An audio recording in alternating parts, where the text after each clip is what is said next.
Hello, everyone. Happy Science Saturday.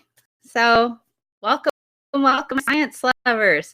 I have Bullionator who's producing today. Yay! He does Saturdays and Sundays and occasional Thursdays. So thank you for being here. I'm still drinking my coffee, so please excuse me while I stutter and stumble over my words. But science communication, that's what we're talking about. Let me say hi to everyone. Hey, Nana. Hey, Mr. P. C4. What's up? Wendy. Hello. Ashley Pauls. What's up? How you doing? Amadeus. Adam Savage. How you guys doing? What's up? Everybody doing all right? Martin and Ashley's here. It's a bit glitchy. You think, well, I don't know if it's on my end or your end.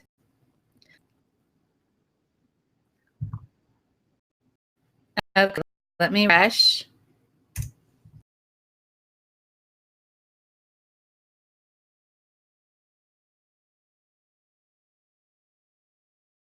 Let me see.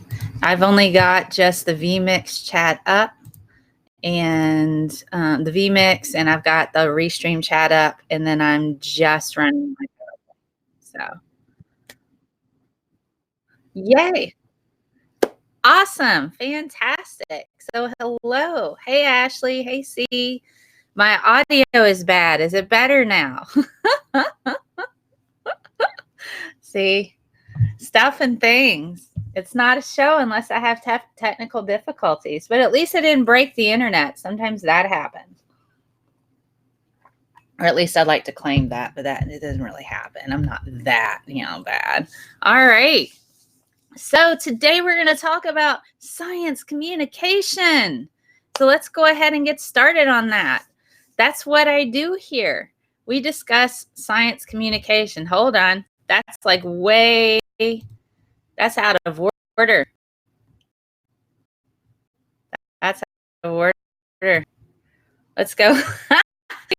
Here you go. Yay. Oh my goodness. All right. Am I being choppy again? Am I being choppy again? Do I need to refresh? I don't know why it's doing it, to be honest with you. I don't know if they're hearing me. Are you guys hearing me clearly? I can't tell. Okay. I'll refresh again. Sorry about this, folks. All right. I don't know. I will out of my slide showed and just mostly on what I've got here. All right. So normally I do the slideshow on my end, so it kind of keeps up a bit. All right. Now it's back. All right. Okay. Science communication. That's what I do here. It's back. You hear Bull very clear. All right. It's popping in the audio. Not too bad. Okay. All right. And it does seem better. Did you close the PowerPoint? I did close the PowerPoint. I'm just going to go off of what I got here. So it's okay. I had it under slideshow mode, so maybe that'll take care of it. All right. So what are we going to talk about when we're discussing science communication? What are the questions we're going to answer?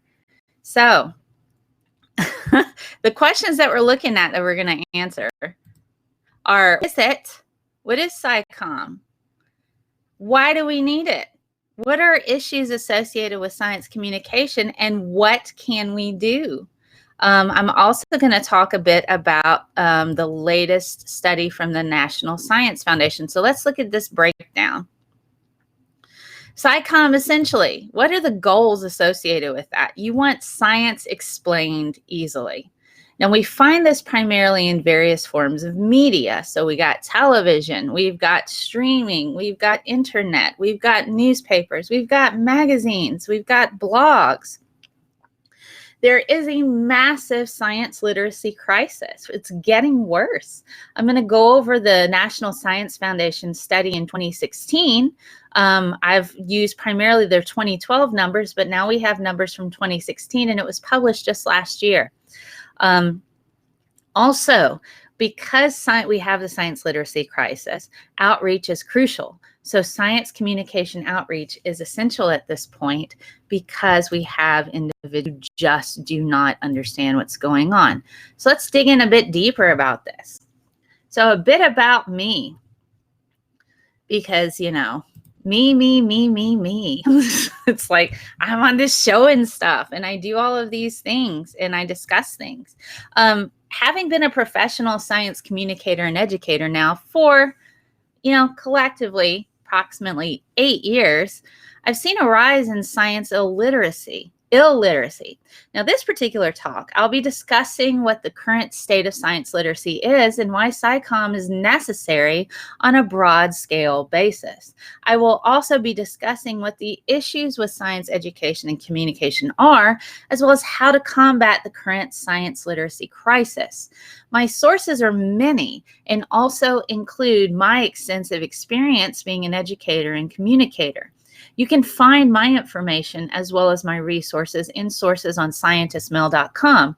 You can also look up the National Science Foundation Science Indicators for 2016 and look at the data yourself. And I'll be showing lots of graphs and lots of data from their findings from their particular study. So let's talk a little bit about the current science literacy crisis. Also, I want to mention really quickly, if you are an active Streamlabs viewer, you can get Mel's Minions points just for viewing. I think you get 5 points for every 5 minutes you're on a live stream. Now I'm going to be like finding who has the most Streamlabs points. I'm going to send you some gear. So please be certain and check that out. If you subscribe, you get points for subscribing during a live stream. And we have little doohickeys that pop up and like little cool stuff when you super chat, or if you become a patron, we'll have scientists battling, not to the death, but they are battling each other video game style. So I really like it when that happens. It makes me smile. Bull was laughing about it earlier, so it was really fun. But there we go. So let's talk about the 2016 National Science Foundation study. All right, 27% of the U.S. Now, these are U.S. statistics, so bear this in mind. These are U.S. statistics.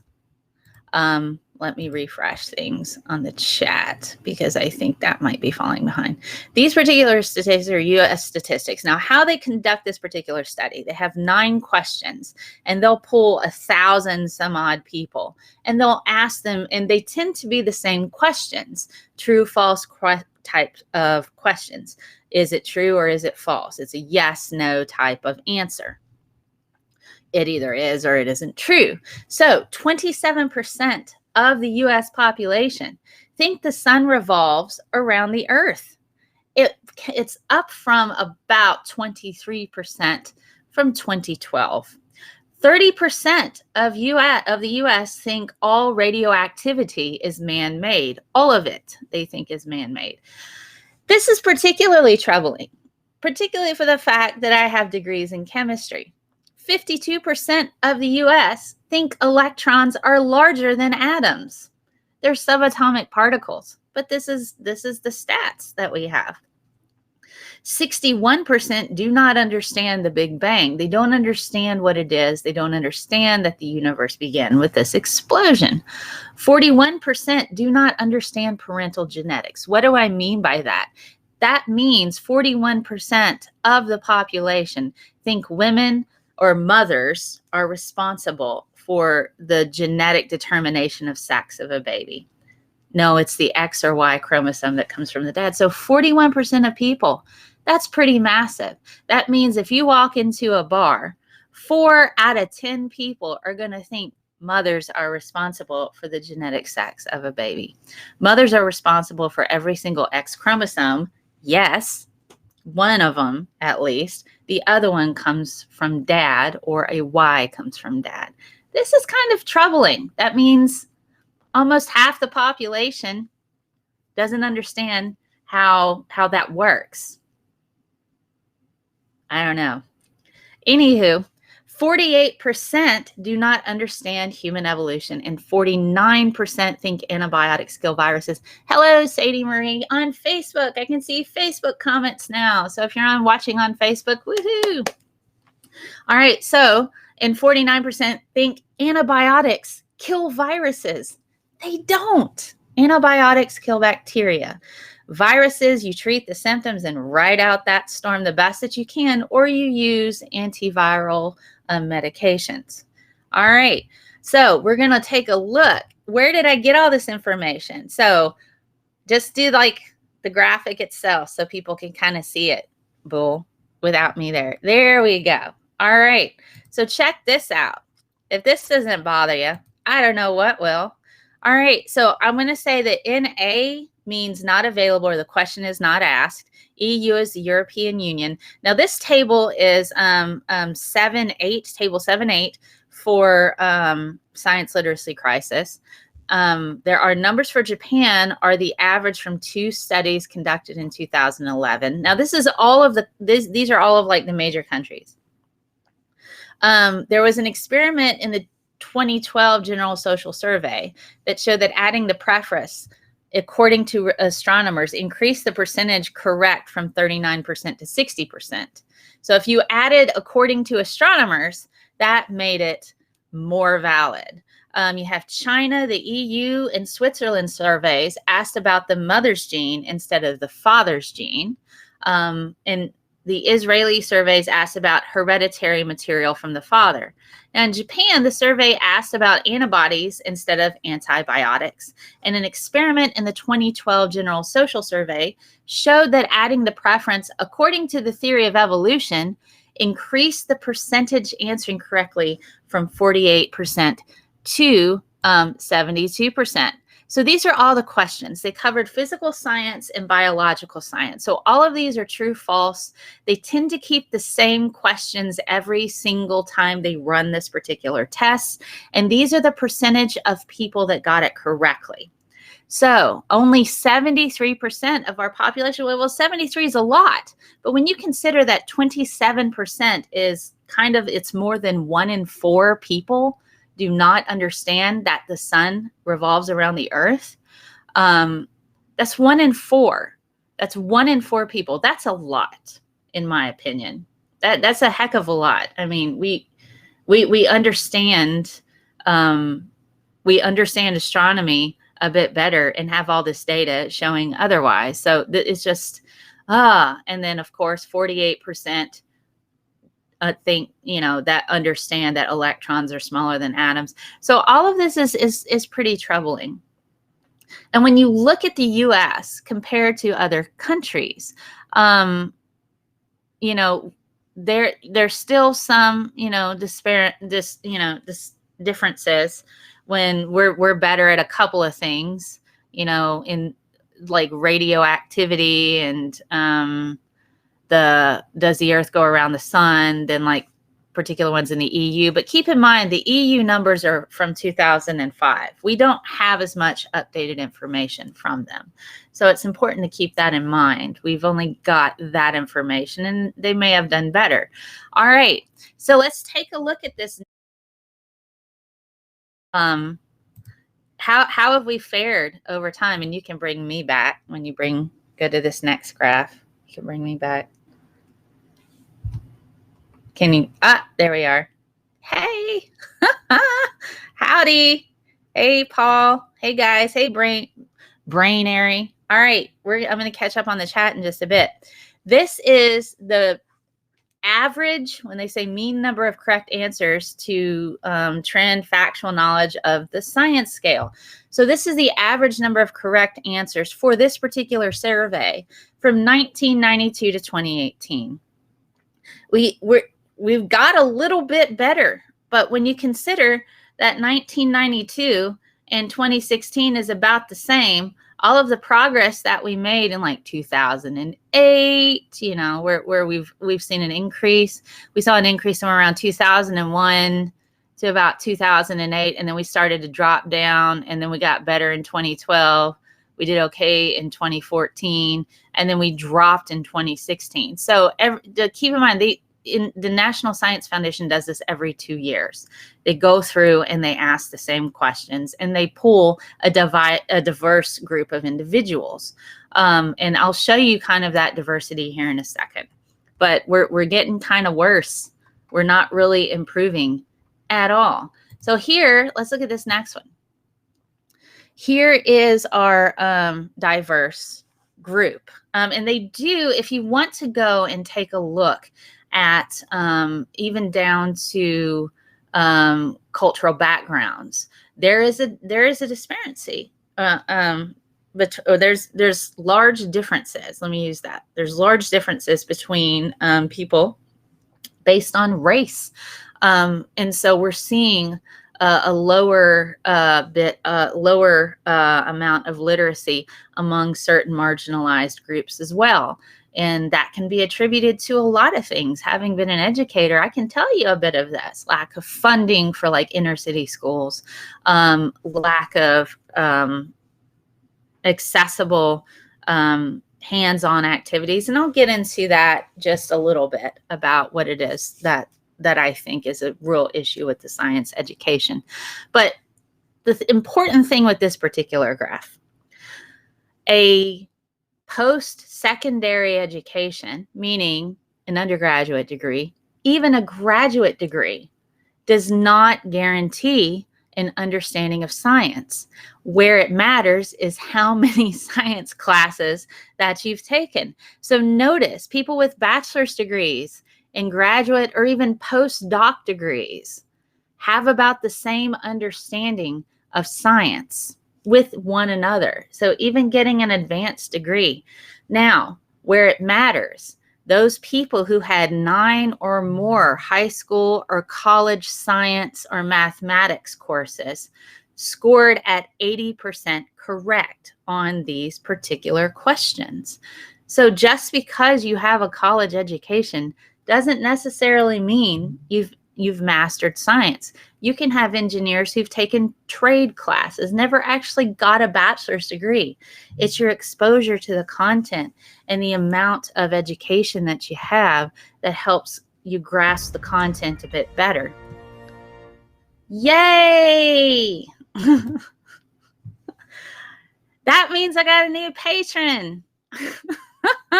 Woohoo! Thank you so much for that. I couldn't see the name. Did you see the name, Bull?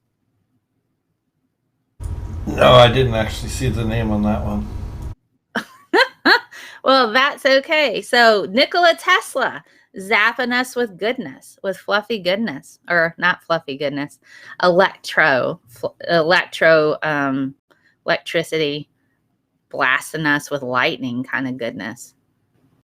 I love that Nikola Tesla. And I can show you, I can tell you guys where I got these particular GIF images. All right. So this is kind of the point to this. And I'm showing you all of this because I'm trying to get across the importance of science literacy. Take a look at where people get their sources, okay? Where do they get their science information? And I might be covering up a graph here, so that's all right. I can tell you what this third one is here down at the bottom. There we go. All right, cool beans. So we won't spend too much time on this here. Essentially, what's the same type of trend that we're dealing with here?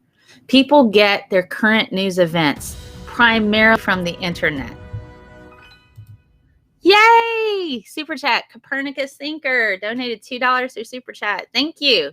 Alan Turing and Stephen Hawking fighting not to the death because, well, sadly they're both gone. But it's like a video game kind of thing. And you can find this video game on the internet, but I love that. So yay! Thank you, Copernicus Thinker. That's awesome. So again, this comes from the National Science Foundation 2016 study. The majority of people, news and TV are pretty close. As far as internet and TV are pretty close on getting current news events. TV, including cable television. It's important to note that cable-based news shows are not bound by the same regulations as like ABC, CBS, those types of things. If you want to get into more information about how it is, that those particular channels like ABC, CBS, NBC, all of those, they actually had to go to Congress and lobby for time. And Congress had to say, okay, but it has to be unbiased perspective. So it's really important that we kind of keep that in mind. So when we're talking about TV, all of the cable network news, they're not bound to the same rules as those who are on the airwaves. So I'm going to catch up on the chat here in a second.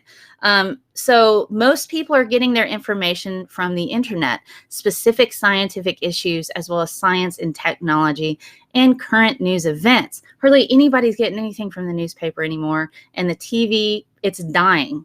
It's dying. Most people are looking to the internet because it's accessible, it's easy to get to. So let me catch up on the chat now. So let's see. Austinonic, REGTV. Thank you for watching on Facebook. You follow me on Twitter and you retweet my stuff, man. So cheers. Happy Saturday morning to you. I like your coverage of the weather. So I appreciate that.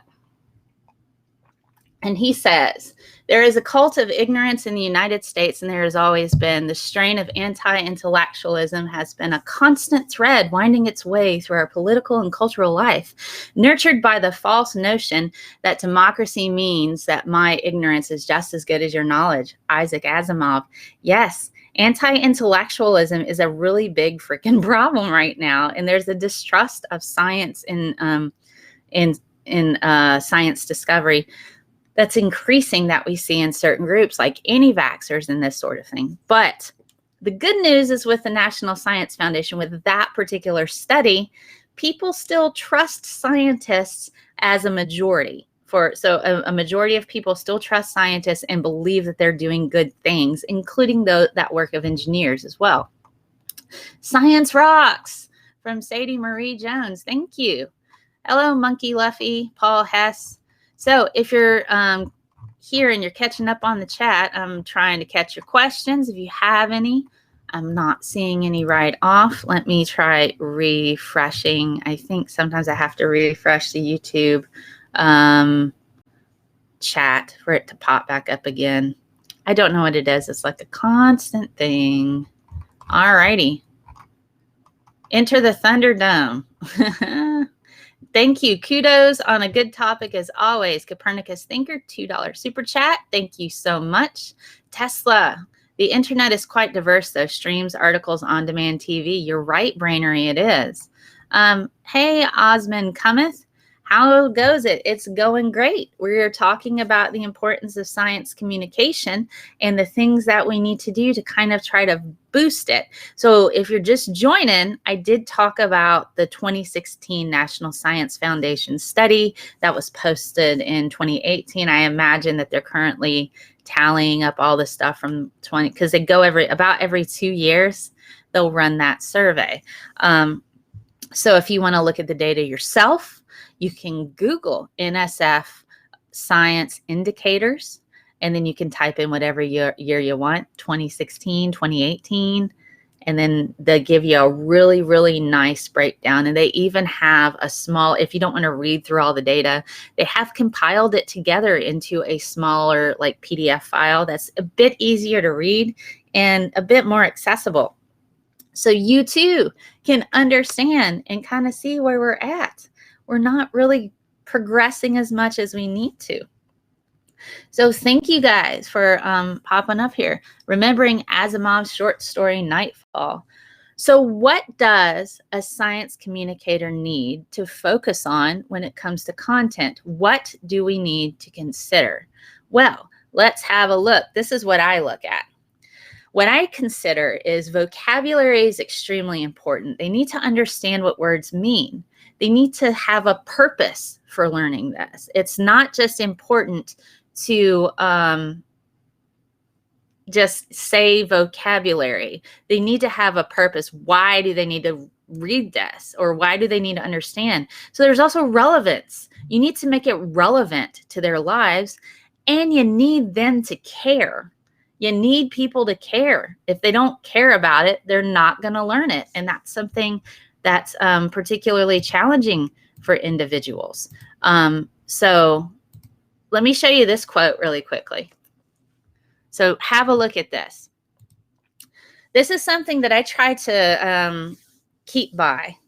I kind of live by and also teach when it comes to science communication. Something is particularly important. And I kind of default to Maya Angelou. I've learned that people will forget what you said. People will forget what you did, but people will never forget how you made them feel. So Bull, let me, okay, so go on to the next graphic, and then I think I'm going to jump in and talk a little bit with a chat here because I don't have another break in that.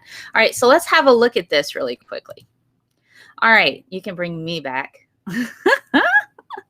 So when it comes to science communication, you have to be approachable.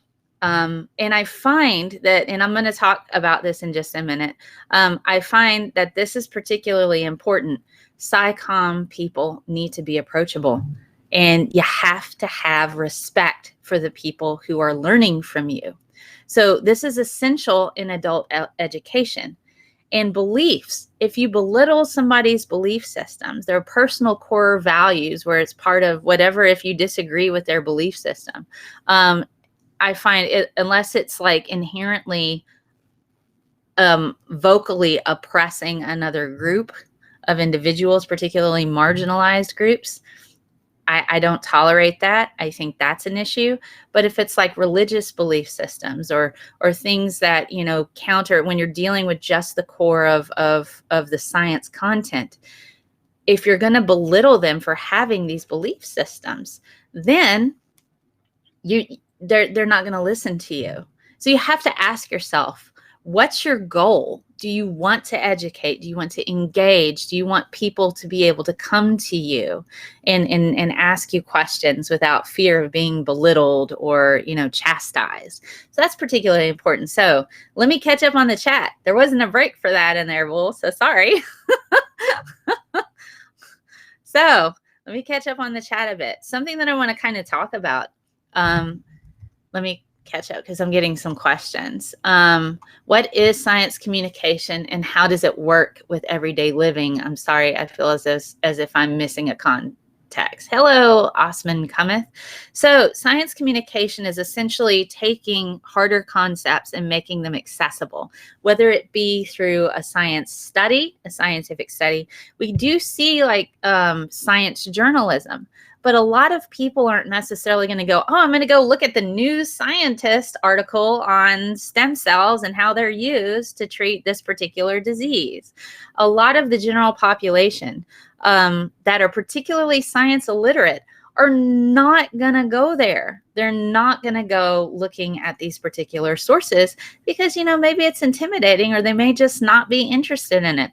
So a lot of them kind of look to something, you know, with sources that they're comfortable with. They might look at a particular online newspaper and say, okay, well, I just happened to read this, or on Facebook. We know Facebook's a thing, or on Twitter, and they'll be like, oh my goodness, look at this. So it's mostly of trying to reach those people who are scientifically illiterate, but there's so much misinformation on the internet that it makes it particularly difficult for people to be able to navigate what is accurate and what is not, which means it's not just important to have an article or to have, you know, somebody who's just there on a TV show talking about science. They need to have a person that they can come to and talk to, that they feel comfortable learning from. So that's kind of what science communication is not just being, you know, not just having topics explained to you, but also having a person that can sit there and engage with you, kind of like a teacher, but not necessarily educating you on concepts. Now, I do educate on concepts here, but I've done that for years, you know, as an actual job. So for me, I feel like it's inherently important and valuable to be able to say, okay, I do understand what these difficult concepts are. So let me explain it to you in a Gen Pop sense. I was using Lord of the Rings on explaining cell signaling when they were lighting the beacons. Gondor calls for aid. I mean, things like that, to make it fun and interesting. So I'm going to talk a bit about this here in just a little bit. Well, that leaves me out, Doc Fearsome. Doc Fearsome, thank you for being a patron. Nana's a patron too. Thanks so much. And Copernicus, I haven't added you to the video yet, Copernicus, but I will. Hello, James, for hopping on. You'll catch up later. Well, I'll see you later, Sadie Marie. Most people only approach me with torches and pitchforks. Well, you know, about 200 years ago, I'd probably be burned as a witch because I read and I science. So there you are. Hey, Steve, CA. All right. So let's take a look at, and this will probably be just a big screen. All right. So SciComm. What am I talking about with this? So this is essentially what I mean. SciComm needs to focus mostly on concepts. And you need to be able to communicate, why should people know this? It's not just important from like saying, well, this is, you know, DNA replication. Why do you need to know this? So with adult-oriented interests, that also needs to be present. So when you're an educator in a classroom, that's vastly different when you're trying to engage the general population, including, you know, adults and young adults. So you have to have adult-oriented interests. So relevance matters. You need to make it relevant. Why should they know this? Why is it relevant?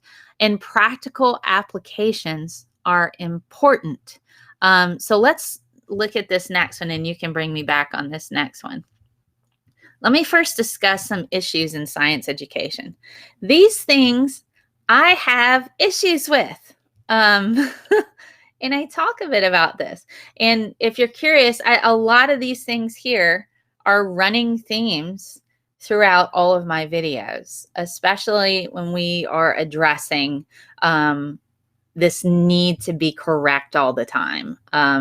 When I've talked about flat earthers and conspiracy theorists and stuff like that. Having been an educator in secondary schools, correct answers are what people focus on. We need to kind of move past that. Incorrect answers are fine, but why? Why did you come up with that answer?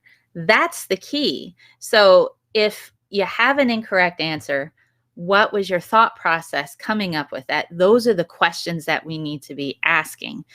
They're not critically thinking. They're not taught how to think. They're taught, this is red, this is green. Why is this red? Why is this red? Well, that's the wavelengths that are being reflected back, but they don't get into that. Or why would you see this is red and this is green? Or, you know, introducing these more complex concepts on a simpler plane and incorporating, but why? But how? How does this work? Questioning is particularly important. And it's not just important for teachers to ask questions. It's important to encourage other people, your students, to ask questions. And it's just people are afraid to ask questions because they're afraid they're wrong. But when I see something and I see something, I'm like, how does this work? Why does it do this thing? What are the possible solutions to my answer? Which one do I think is the most correct? How am I going to figure out what that answer is? And then I go and I try to figure out what the answer is. I'm like, okay, did I get the right answer? How do I know that? What went wrong in this process? How could I fix it? These are the things that we're not doing in school so much. And that comes to less hands-on activities. You need to be able to see a concept in practice. People are remembering Roy G. Biv, you know, the colors, the rote memorization, but they don't understand the breakdown of colors in the spectrum and why they break down that way and how they're important. How are they used? How do we use the spectrum to determine anything? Well, we can figure out like what atmospheres are like on other planets just by their spectral signatures. That's freaking cool. But, you know, we don't teach that so much. standardized tests can be an issue. A lot of students are, or a lot of teachers are forced to teach a test because these evaluations, their personal or their professional evaluations, are linked to a test that's given on one day. And in some states, it's 50% of their evaluation as a teacher is their effectiveness and how well kids did on tests. We know kids don't do great on tests sometimes. Test anxiety is a thing. I have it, and I have 4 degrees, and I'm terrible at taking tests. Thankfully, I put in a lot of time, and anytime I'm given like a test, I will write everything I know all over that freaking test, and I will circle things that are relevant. I'm like, hey, look, and then that at least gives the professor an idea. Okay, yes, she does know what she's talking about. I've had numerous conversations with her because test taking anxiety is horrible. It's absolutely horrible. I've panicked and freaked out and forgotten my name taking a test. Does that mean I'm stupid? And does that mean my professor or my teacher should be evaluated based on how well I did on a test? It's not fair. And that's not an accurate assessment of my knowledge either, is it? And topics can be overwhelming. There are so many topics a teacher has to cover in a short period of time in the public school education. All right. So let's take a look at adult disconnect. Adult disconnect is a real thing. And I encounter this a lot. And this is why it's important for us to be down to earth as science educators and communicators. There is this elitist presence of hard science. I mean, I know I can be intimidating sometimes with people. Oh, well, you did chemistry and you've studied cancer research and you've done all these things. Well, yes, I'm not actively researching right now outside of my own personal, interest in things. But I try to be extremely down to earth. And it's almost like this elitist idea that hard science makes me better, than other people. It just, no, it doesn't. People get intimidated by that. Particularly, I go to try to talk to my mom about what I did in grad school and in the publication I had and all this. And she's just like, nope, shut down automatically. Have no idea what you're talking about. She freaks out because she can't understand. She also can't do fractions, but the woman could tell you what 33.5% of $20 is in her mind, but she doesn't know how to multiply or divide or add or subtract fractions. Accurate representation of knowledge. She's not stupid. She just freaks out, like me. And the sad part is she's literally doing the same thing with percentages. Those are just fractions based on 100. Yes. It's the same thing. I know. It's the exact same thing, Bull. Exact same thing. And I've tried to explain that to her, but she has fraction fear, man. The math fear is real. So is the chemistry fear, all of that.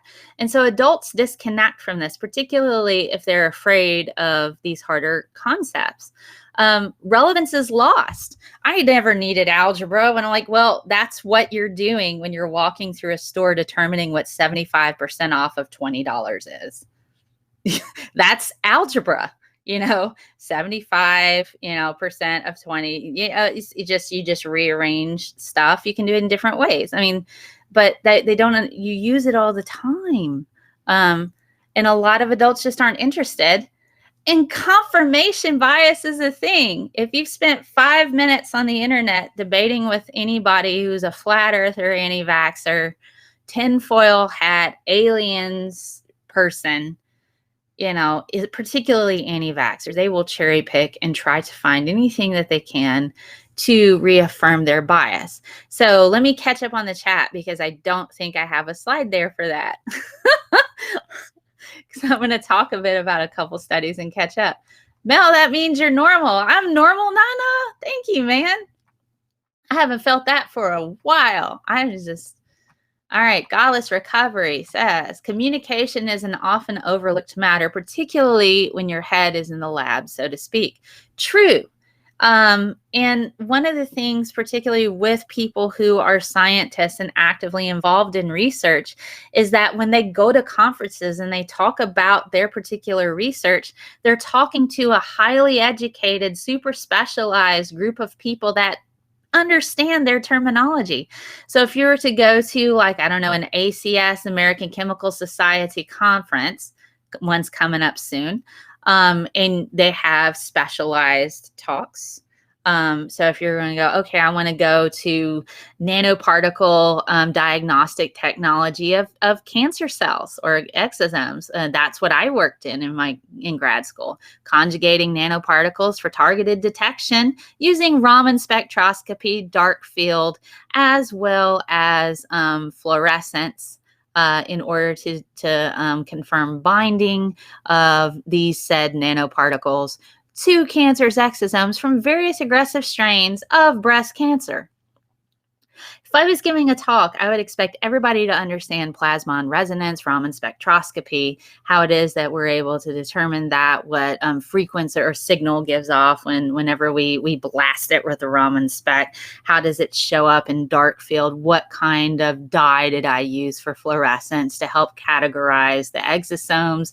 How do we know what size they were through DLS, dynamic light scattering? I would go through all the instrumentation and discuss all of that with a well understood audience who likely understands about roughly 80% of what I'm saying. Now, you take that person and you put them in the general population and they talk about how they characterize nanoparticles based on TEM, DLS. Not only that, but also prior to conjugate, you also use UV vis spec in order to determine whether or not our our PEG, polyethylene glycol, was coated on those rods. Now, I'm saying all of these things, and a lot of you are like, I have no freaking clue what she's saying. But if I were to take what I was doing and explain it to you, and I have actually done a video on nanoparticle technology, I would need to know my audience. And so a lot of scientists who try to go out into public and speak, they are so used to speaking on this harder type of inaccessible, and I don't mean harder. Anybody can learn what words mean. You just look them up. What I'll say is not readily accessible terminology for the general population because they're not certain what the words are and they wouldn't know what to look for right off. They're not going to be able to receive that information. So you have to make it accessible. Having been a high school teacher and taught at university, as well as done education research, that was my first master's, linking content mastery to content interest. I found a way to quantify that. Nobody else had, but I figured it out. So that's one of those things. All right, so let me catch up a bit. Actually, it's worse, 10 million out of 7 billion worldwide on something. Spectrographic analysis, Lieutenant. That's right, Doc Fearson. We love spectroscopy. I did a whole episode just on that, which is lovely. Look at how Carl Sagan was criticized for popularizing science. I know, I love it. I love science. It's great. Words and making brains hurt. Bad, Mel. Sorry, Godless. Go and watch some like Ren and Stimpy, and that'll help you a bit, I think. Oh my goodness. Can the Raman spectrometer tell you what is actually in the flavor? It's RAMAN, Raman spec. It was a portable Raman spec, and it picks up an infrared IR spectrum, the infrared spectrum. Part of the electromagnetic. Keeping in mind that spectroscopy and spectrography are literal extensions of how we see as people. Our eyes do this for us. That's why we can tell hot from cold by color, because we learned that's red is towards heat. And that's where infrared comes from. Infrared is heat. Yes, got it. Infrared is heat, not the jalapeno kind. Although the jalapeno kind is really nice in my guacamole, and I like extra of that. And add bacon to your guacamole. You will thank me later. Unless you're vegan, don't do that. If you're not vegan, add bacon to your guacamole. It sounds wrong. All right. I thought I froze up for a second. That's all right. So let's look a little bit. We're almost finished. So let's have a look at this next one. This is what I mean by confirmation bias. So let's have a look at this next one. It will never happen to me. If I close my eyes, they can't see me. We have this, there's all kinds of different cognitive biases that get in the way of science communication. I did a 20 video, 1 minute series of cognitive bias, and I get into each individual one that we most commonly see. And I'm currently writing a book, and my friend Jeffrey, who's working on his PhD in scientific writing, is editing it for me. So what up, Jeffrey? Shout out to you. I know I have to write more, and I'll get it to you when I write more. But cognitive bias, confirmation bias, that's one where people cherry pick to where it suits their particular perspective and they ignore other forms of evidence that contradict it. Another thing is availability heuristic. My grandmother smoked for 30 years and never got cancer. Therefore, if I smoke, I won't get cancer. That's another problem.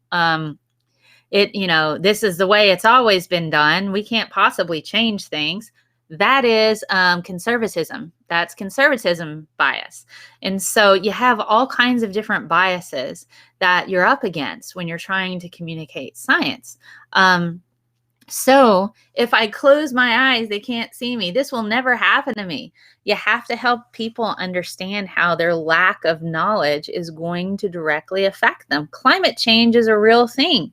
Food's going to get very expensive. Water is going to get very expensive. All of these different utilities, energy is going to get more expensive if we don't shift to renewable sources, or at least, something basic like solar. That's pretty easy.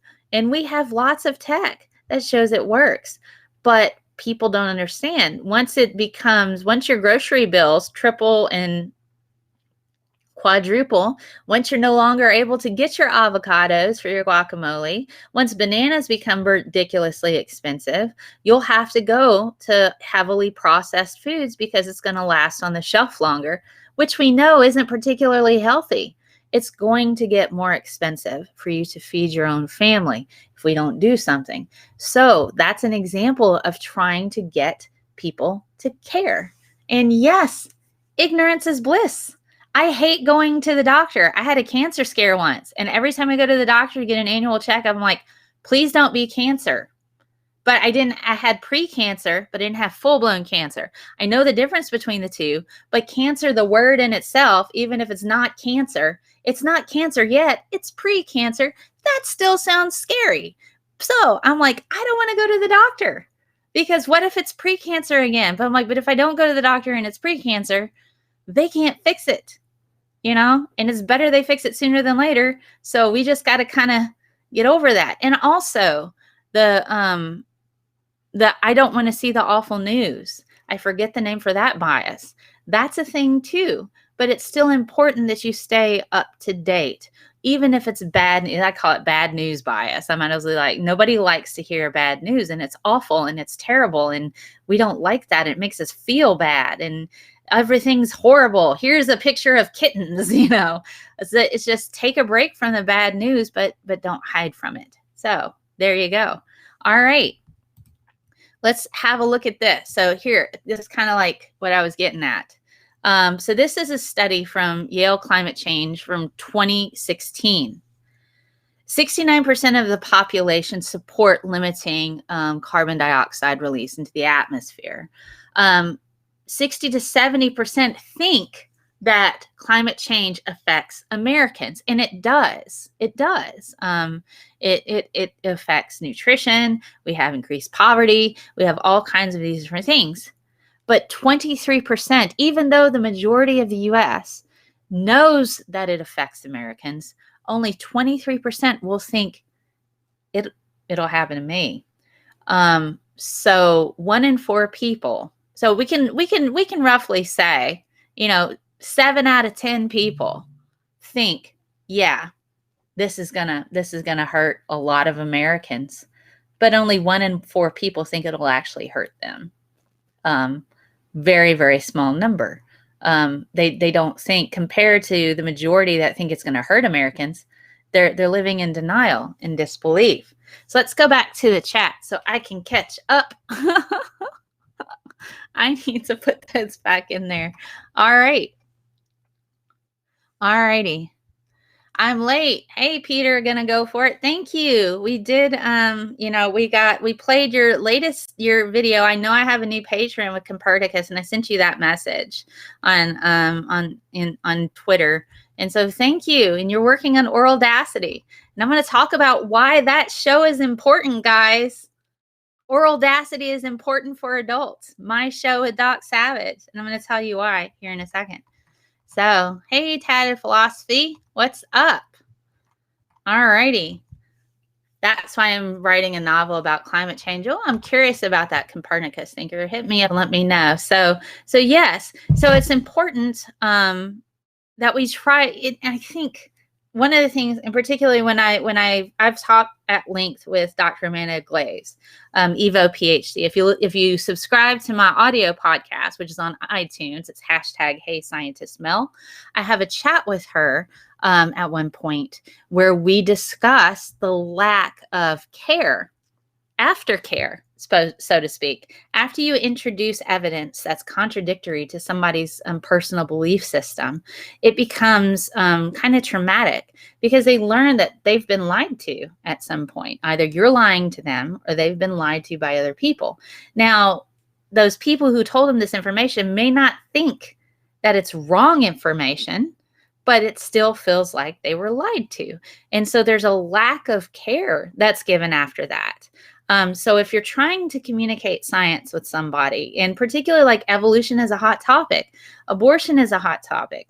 If you're trying to communicate this controversial information, when evolution isn't really controversial, but it's made that way because it, for some people, they feel it contradicts their personal belief system, you have to kind of consider the evidence is profound.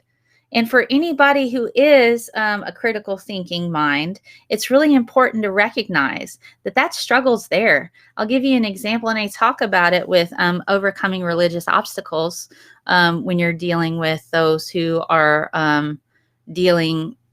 trying to learn science. There was a student I had, super freaking bright, ended up graduating top of her class, took my biology class. Very, very heavy fundamentalist, completely just struggled so much with evolution because I presented the evidence. And I'm like, look, you can believe what you want. You remove that out of the conversation. Believe what you want. I just want to make certain you understand what words mean, what the evidence is, and that's it. I'm not going to make you believe anything you don't want to believe. I'm not going to do that. So you remove that thread out of the conversation. So I gave her the evidence, and you could see the internal struggle, and my heart was breaking for her because she is super, super smart. I'm like, straight A student, went through, and you could see that struggle, but there's no care there. So I had to remove that thing out of the way and say, you can believe what you want. And she struggled, but she came back and took my biology 2 class. She came back and took my biology 2 class, which got into even more detail about the evidence. I don't know what her personal belief system is now, but I know she felt comfortable enough to come back to me to get the correct information. And that's what was important. I didn't disrespect her. I wasn't rude. I wasn't mean, but I could see, because I was once her. So I know what that feels like. So when I have people that are like struggling with this concept, I'm like, hey, look, I care about you. It's okay. I'm not going to make you believe something you don't want to believe. I just want to make certain you understand stuff. And that's where the respect comes in. And you miss that a lot.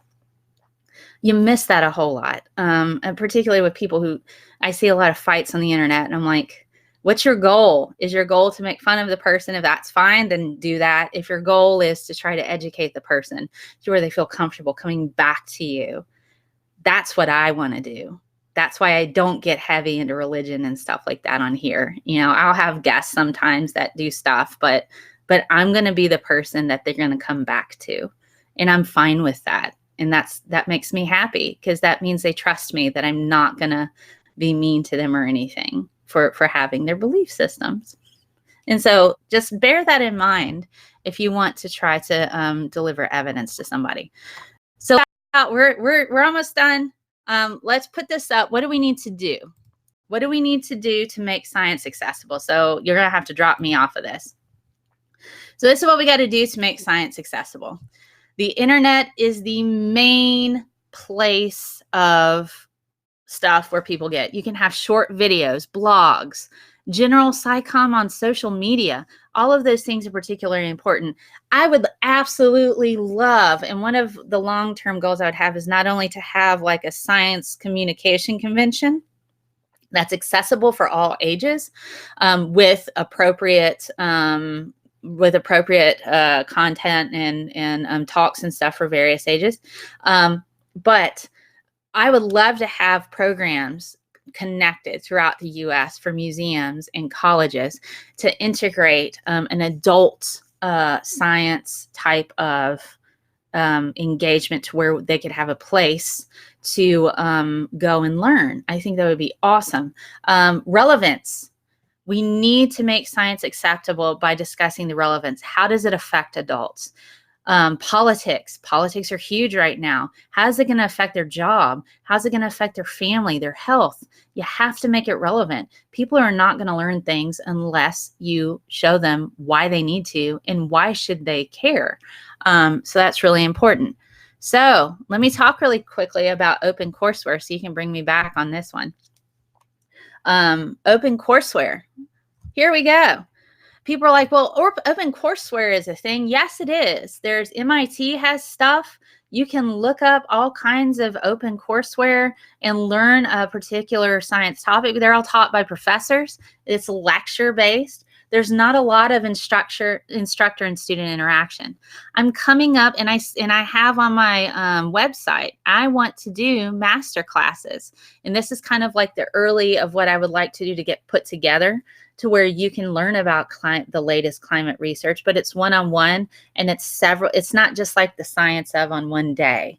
It's interaction over the course of a couple of weeks to learn about a specific specialized topic, whether it's latest in cancer research. If you want to learn about CRISPR, if you want to get super, super heavy nerd, and it's called Masterclass. And you can go on my website and check it out. A lot of the open courseware is too much info and it's not relevant or too intense to individuals. It's easy to get lost and overwhelmed. They are good resources for intense content. So yes, you can get lectures. I think MIT has open courseware.